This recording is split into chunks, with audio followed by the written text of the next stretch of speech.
दृशाद्राघीयस्य दरदलितनीलोत्पलरुचा दवीयां संदीनं स्नपय कृपया मामपि शिवे अनेनायं धन्यो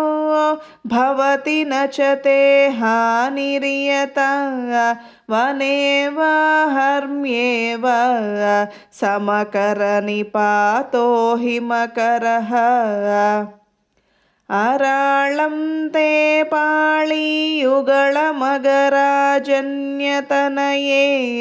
न केशमाधत्ते कुसुमशरकोदण्डकुतुकं तिरश्चीनो यत्र श्रवणपथमुल्लङ्घ्य विलसन् अपाङ्गव्यासङ्गो दिशति सरसन्धानधिषणाम्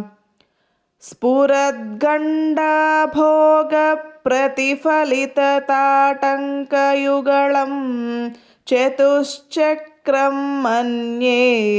तव मुखमिदं मन्मथरथं यमारुह्य द्रुह्यत्यवनिरधमर्केन्दुचरणं महावीरो मारः प्रमथपतये सज्जितवते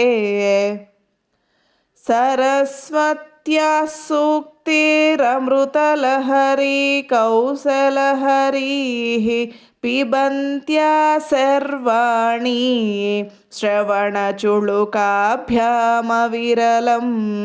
चमत्कारश्लाघाचलितशिरसः कुण्डलगणो झणत्कारैस्तारैः